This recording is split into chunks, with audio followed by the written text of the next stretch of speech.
Hello everyone, welcome to वरियम। इस video में हम लोग चैप्टर एनालिसिस करेंगे पी ब्लॉक एलिमेंट्स का, और ये पी ब्लॉक एलिमेंट्स का फर्स्ट पार्ट है। पी ब्लॉक एलिमेंट्स के फर्स्ट पार्ट में हमें जो टॉपिक कवर करने होते हैं वो दरअसल में कुछ इस तरह से हैं, जिसमें हम ग्रुप 13 और ग्रुप 14 के एलिमेंट्स को स्टडी करेंगे। ग्रुप 13 में कौन कौन से एलिमेंट आएंगे? बोरॉन, एल्युमिनियम, गैलियम, इरिडियम और थैलियम।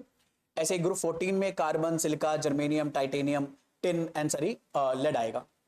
और हम लोग ग्रुप 13 और ग्रुप 14 के एलिमेंट्स की कंपैरेटिव स्टडी करेंगे। कंपैरेटिव स्टडी का मतलब क्या हो गया कि इसके अलग अलग जो फिजिकल प्रॉपर्टीज के ट्रेंड है, जो केमिकल प्रॉपर्टीज के ट्रेंड है, उनके बारे में बात करेंगे, उनका कंपैरिजन करेंगे। इस तरह की चीजें हमें कवर करनी होती हैं। बात करिए इस चैप्टर में कौन कौन से इजी टॉपिक है, तो जो हमारे ग्रुप 13 और ग्रुप 14 के एलिमेंट्स के बेसिक आइडिया हैं, जो पीरियोडिक टेबल में उनके पीरियोडिक ट्रेंड्स हैं, जैसे एटॉमिक साइज का क्या ट्रेंड होता है, आयनेशन एंथैल्पी का क्या ट्रेंड होता है ग्रुप 13 के अंदर, ग्रुप 14 के अंदर, उनके ऑक्साइड्स का बिहेवियर कैसा होता है, इस तरह की चीजें बहुत इजी होती है, बड़े आराम से कवर हो जाती हैं। बात करी जाए डिफिकल्ट टॉपिक की, तो डिफिकल्ट टॉपिक में जब हम ग्रुप 13 और ग्रुप 14 के एलिमेंट्स को कंपेयर करते हैं कि ग्रुप 13 के एलिमेंट किस तरह से बिहेवियर शो करते हैं और ग्रुप 13 के एलिमेंट्स और उनके कंपाउंड्स की प्रॉपर्टी का बिहेवियर ग्रुप 14 से कैसे अलग होता है, तो ये एक बहुत ही इनडेप्थ टॉपिक हो जाता है कवर करने के लिए। जैसे ग्रुप 13 के अलग अलग कंपाउंड, जैसे एग्जांपल के तौर पे बोरॉन हाइड्रोजन के साथ कंबाइन करके BH3 बनाता है, लेकिन कार्बन जो ग्रुप 14 का एलिमेंट है वो CH4 बनाता है। तो BH3 के जो कंपाउंड्स हैं, ठीक है, उसकी क्या क्या खास बातें हैं और वो CH4 से कैसे अलग हो जाते हैं, इस तरह की चीजें हमारे लिए बहुत इन डेप्थ पढ़ना इंपॉर्टेंट हो जाता है, क्योंकि इसके ऊपर अच्छे क्वेश्चंस आते रहते हैं। इसी तरह से ग्रुप 13 के एलिमेंट्स में जो बहुत एडवांस टॉपिक हैं, ठीक है, उनके रिलेशंस को पीरियोडिक टेबल के साथ बहुत अच्छे से हमें पढ़ना होता है, खास तौर पे बोरॉन। जैसे बोरॉन के अलग अलग कंपाउंड्स का ट्रेंड, जैसे बोरॉन का हाइड्राइड है, ठीक है, तो ऐसे ही आप ग्रुप 13 में बोरॉन के साथ साथ एल्युमिनियम, गैलियम ये सब भी बना सकते हो।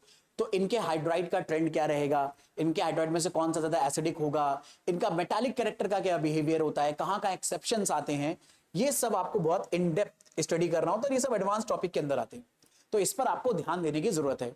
और ऐसे ही ग्रुप 14 के साथ भी होता है कि ग्रुप 14 में पीरियोडिक टेबल के अंदर उसके जो अलग अलग एलिमेंट्स हैं, उनका किस तरह का बिहेवियर है प्रॉपर्टीज का, वो बड़ा इंपॉर्टेंट होता है, खासतौर पे कार्बन और सिलिका का।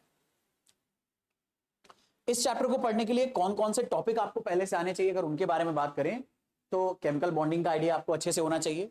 इसी तरह से जो पीरियोडिक प्रॉपर्टीज है, जैसे कि एटॉमिक साइज है, तो atomic size across a period कैसे इंक्रीज करता है, डाउन द ग्रुप कैसे इंक्रीज करता है या डिक्रीज करता है, और इसी तरह से क्यों करता है, उसके पीछे क्या क्या रीजन है, कहां कहां एक्सेप्शंस आ सकते हैं, ये सब आपको बड़े अच्छे से पता होने चाहिए।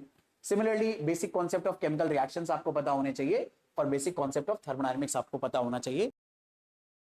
आइए इस चैप्टर के प्रीवियस ईयर वेटेज के बारे में बात करते हैं, जे एडवांस में किस तरह का ट्रेंड रहा है पिछले कुछ सालों में।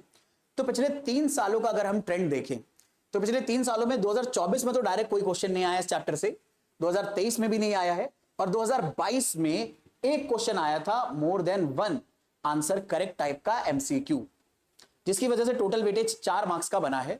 तो पिछले 3 सालों में एक ही क्वेश्चन आया है जिसका वेटेज 4 मार्क्स का रहा है। तो इस वेटेज और चैप्टर एनालिसिस की हेल्प से आप अपने लिए, अपने एग्जाम के लिए इस चैप्टर को प्रिपेयर करने की एक बढ़िया स्ट्रैटेजी बना सकते हैं। मुझे पूरी उम्मीद है कि आपको इस चैप्टर एनालिसिस की हेल्प से अपने एग्जाम के लिए इस चैप्टर को प्रिपेयर करने में बहुत हेल्प मिलेगी। Thank you very much.